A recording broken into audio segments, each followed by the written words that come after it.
வணக்கம் நண்பர்களே, நாம் இன்னைக்கு இந்த வீடியோவில் என்ன ஒரு முக்கியமான தகவலை பற்றி தெரிஞ்சுக்க போகிறோம் அப்படின்னு சொல்லிட்டு பார்த்தீங்கன்னா, குக் வித் கோமாளி சீசன் 7ல் இன்றைக்கி போயிட்டுருக்க இஷ்யூ தான் இன்றைக்கி இணையதளத்தில் மிகப்பெரிய வைரலாக பேசப்பட்டு வருது. அதுக்கு முக்கியமான காரணம் என்ன அப்படின்னு சொல்லிட்டு பார்த்தீங்கன்னா, திவாகர் கோமாளியாக என்ட்ரி கொடுத்ததுல இருந்தே நிறைய சர்ச்சைகள் போயிட்டு இருந்த நிலைமையில் இப்போது திவாகர் அது மட்டும் இல்லாமல் புகழ், மாக்காப்பா, கானா வினோத் அப்படின்னு சொல்லிட்டு இவங்க 4 பேருக்குள்ளேயும் இன்றைக்கி அந்த பெரிய பிரச்சனை ஒன்று வெடிச்சிருக்குது. இது சம்மந்தமாக என்ன பண்ணியிருக்காங்க, இப்போ திவாகர் ஆல்ரெடி ஒரு போலீஸ் ஸ்டேஷனில் கம்ப்ளைண்ட் பண்ணியிருந்தாரு. ஆனால் அந்த கம்ப்ளைண்ட்டு விசாரணைக்கு எடுத்த போலீஸ் என்ன பண்ணியிருக்காங்க, அவங்க புகழ், கானா வினோத், மாக்காப்பா அப்படின்னு சொல்லிட்டு 3 பேரையும் விசாரிச்சிட்டாங்க. விசாரணைக்கு அப்புறமேல அவங்க நிறைய மீடியா கிட்ட நிறைய கொஷின்ஸ்க்கு ஆன்சர் பண்ணாங்க. அந்த வகையில் இந்த மாதிரி ஃபுட்டேஜ் இருக்குது, சேனலில் ஃபுட்டேஜ் இருக்குது, நாங்கள் அதை கொடுக்குறோம். அப்போ அதில் தெரிஞ்சிடும் நாங்கள் இந்த மாதிரி இரும்பு ராடால் அடித்தோமா அடிக்கலையா அப்படிங்கிற எல்லா விஷயமும் அதில் தெரிஞ்சிடும். ஆனால் நாங்கள் கேட்குற கேள்விக்கும் இந்த மாதிரி திவாகரை பதில் சொல்லுங்கள் அப்படின்னு சொல்லிட்டு ஒரு பக்கம் மாக்காப்பா ஆனந்த் எல்லா விஷயத்தையும் ரொம்ப டீட்டெயிலாக சொல்லியிருந்தாங்க. அதுக்கப்புறம் எல்லா போலீஸும் இன்னைக்கு மாக்காப்பா சைடும் சேனல் சைடும் போயிட்டாங்க. நான் இந்த விஷயத்தை சும்மா விட மாட்டேன் அப்படின்னு சொல்லிட்டு 2வது ஒரு கம்ப்ளைண்ட்டை இன்னைக்கு எடுத்துட்டு கலெக்டரேட்டே போயிருக்காரு. இந்த வகையில் இப்படி திவாகர் பண்ணிட்டு இருக்க இந்த விஷயத்துக்காக ஆல்ரெடி நம்ம குக் வித் கோமாளியோட ஒரு ஒன் ஆஃப் த பெஸ்ட் கோமாளியா இருந்த பாலா இந்த விஷயத்துக்கு ரியாக்ட் பண்ணி ஒரு விஷயம் சொல்லியிருக்காரு. அந்த விஷயத்தை தான் நாம் டீட்டெயிலாக பார்க்க போகிறோம். வீடியோக்குள்ளே போகிறதுக்கு முன்னாடி நீங்கள் நம்ம சேனலுக்கு புதியவராக இருந்தால் மறக்காமல் சிபி ட்ரெண்டிங்கை சப்ஸ்கிரைப் பண்ணி ஃபாலோ பண்ணிக்கோங்க. வாங்க வீடியோக்குள்ளே போகலாம். பாலா நிறைய பேருக்கு ஹெல்ப் பண்ணிட்டு வராரு அப்படிங்கிறது நமக்கு நல்லாவே தெரியும். சின்ன சின்னதாக ஆரம்பித்த அந்த விஷயம் அப்படிங்கிறது லாரன்ஸ் சார் கூட கைகோர்த்து ஒரு பெரிய விஷயமா, அதாவது அந்த ஒரு நிறைய பெரிய பெரிய உதவியாக பண்ணுற அளவுக்கு பாலா இன்னைக்கு வளர்ந்துட்டு வந்தார். ஆனால் அது எந்த அளவுக்கு வேகமாக வளர்ந்தாரோ அந்த அளவுக்கு அந்த விஷயங்கள் நிறைய பேரால் தப்பாக விமர்சிக்கப்பட்டது. அது கிட்டத்தட்ட பாலாவுக்கும் நிறைய பேரோட தொடர்பு இருக்குது. கிட்டத்தட்ட சர்வதேச கைக்கூலி அந்த மாதிரிலாம் தப்பாக பாலாவை விமர்சனம் பண்ணாங்க. அதுக்கு எதிர்ப்பு தெரிவித்து நிறைய பேர் ஆதரவா, அதாவது பாலாக்கு ஆதரவா ஷக்கிலா மேம்ல இருந்து, மதுரை முத்துல இருந்து நிறைய பேர் பாலாக்கு ஆதரவா பேசியிருந்தாங்க. இப்போவும் அந்த விஷயத்தை அவர் நிறுத்தல. இந்த மாதிரி விமர்சனத்துக்கு உள்ளாகிறோமே அப்படின்னு சொல்லிட்டு பாலா அந்த விஷயங்களை நிறுத்தாம ஸ்டில் அதை கண்டினியூ பண்ணிக்கிட்டே தான் இருக்கிறாரு. அந்த வகையில இப்போ இந்த சிடபிள்யூசி, அதாவது அவருடைய ஒன் ஆஃப் த ஃபேவரட் ஷோவா இருக்கிற இந்த சிடபிள்யூசில நடந்த இஷ்யூக்காக அவர் ரியாக்ட் பண்ணி பேசியிருக்கிற விஷயம் தான் இன்னைக்கு சமூக வலைதளங்கள்ல வைரலா போயிட்டு இருக்கு. அதுல என்ன சொல்லியிருக்காரு அப்படின்னு சொல்லிட்டு பாத்தீங்கன்னா, குக் வித் கோமாளி அப்படிங்கிறது எனக்கு ரொம்ப மனசுக்கு நெருக்கமான ஒரு ஷோ. அதாவது எனக்கு எப்போ ஃப்ரீ டைம் இருக்குதோ அப்போல்லாம் நான் குக் வித் கோமாளியை தான் ஹாட்ஸ்டாரில் உட்காந்து பார்ப்பேன். என்னுடைய பழைய ஷோஸு, புகழோட காமெடி, குரேஷியோட காமெடி அப்படின்னு சொல்லிட்டு அந்த கிளிப்பிங்ஸை கூட நான் விட மாட்டேன். எப்போ எபிசோட் லான்ச் பண்ணாலும் நான் பார்த்துருவேன். ஆனால் இப்போது நான் நடித்த அந்த குக் வித் கோமாளி சீசனில் இப்படி ஒரு பிரச்சனை போயிட்டு இருக்குது அப்படின்னு நினைக்கும் போது எனக்கு ரொம்ப கஷ்டமாக இருக்குது. அதுவும் ஒரு சாதாரண பிரச்சனை, அதாவது அடிதடி அப்படின்னா பரவாயில்ல, அங்கே இருக்கிற லேடிஸ் கிட்ட தப்பாக பேசுறது, தப்பாக நடந்துக்கிறது, அபியூசிவாக பிஹேவ் பண்ணுறது அப்படிங்கிறதுலாம் ரொம்பவும் கஷ்டமான. ஏன்னா அதுவே ஒரு கலாட்டாவான ஒரு ஃபன் ஃபீல்டு ஷோ. அதில் இன்னைக்கு ஒரு லேடிஸ் கிட்ட தப்பாக நடந்துக்கிறாங்க, அபியூசிவான வேர்ட்ஸை யூஸ் பண்ணுறாங்க, ஹராஸ்மெண்ட் அப்படிங்கிற மாதிரிலாம் கேட்கும்போது உண்மையிலே ரொம்பவும் மனசுக்கு கஷ்டமாக இருக்குது.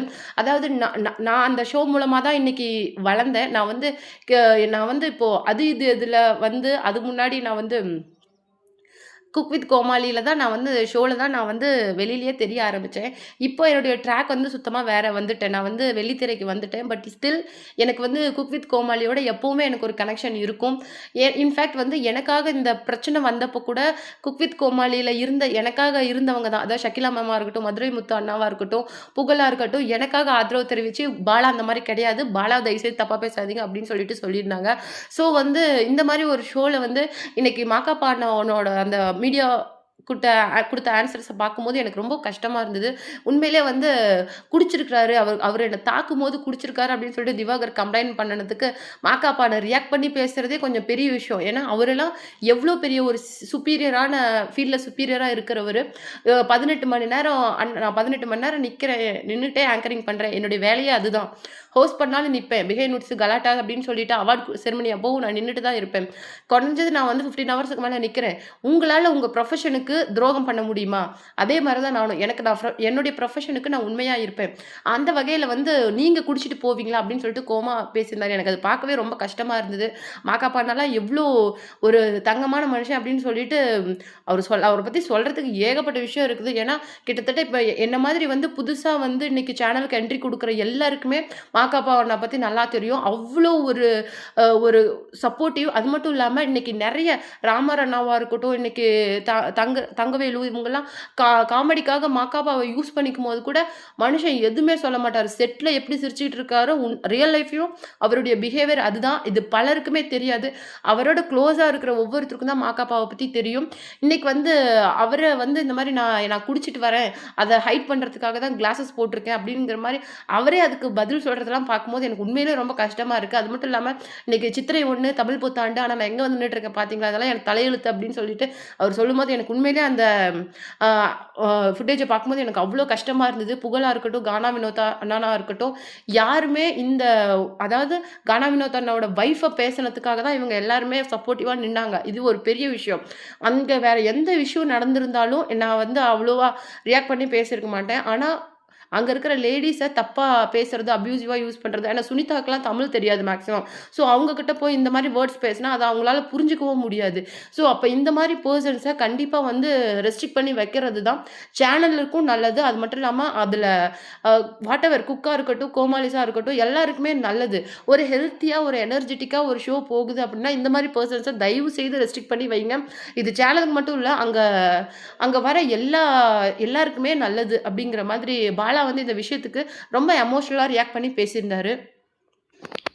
புகழும் மாகாபா அண்ணனுக்கு சப்போர்ட்டிவா நிக்கிறத பார்த்தா, எனக்கும் அந்த இடத்துல மாகாபா அண்ணனுக்கு சப்போர்ட்டிவா நிக்கணும் அப்படின்னு சொல்லிட்டு தோணுச்சு. ஏன்னா ஏன்னா எனக்கெல்லாம் எவ்ளோ ஹெல்ப் பண்ணியிருக்காரு மாகாபா அண்ணா. மாகாபா அண்ணாவா இருக்கட்டும், பிரியங்காவா இருக்கட்டும், எங்களுக்கெல்லாம் எவ்ளோ ஆரம்பத்துலேருந்து ஹெல்ப் பண்ணியிருக்காங்க. எவ்ளோ எங்கள கைட் பண்ணியிருக்காங்க, சப்போர்ட்டிவா நின்றுருக்காங்க அப்படிங்கிற ஒரு விஷயத்த சொன்னா யாருக்குமே புரியாது. ஏன்னா வர ஈச் அண்ட் எவ்ரி அந்த நியூ கம்மருக்கு அவங்க இருக்கிற அவங்க பண்ற அந்த ஹெல்ப், அந்த கைடன்ஸ் அப்படிங்கிறது வேற லெவல்ல இருக்கும். யாரையுமே தள்ளி விட்டு தான் முன்னேறணும் அப்படின்னு நினைக்கிற பெர்சன் கிடையாது. அப்படின்னு சொல்லிட்டு மாகாபா ஆனந்த பத்தி எல்லா விஷயத்தையும் இன்னைக்கு கேபிஒய் பாலா சொல்லியிருக்காங்க. இன்னைக்கு அவர் சொன்ன விஷயம் தான் இன்னைக்கு சமூக வலைதளங்கள்ல மிகவும் வைரலா போயிட்டு இருக்குது.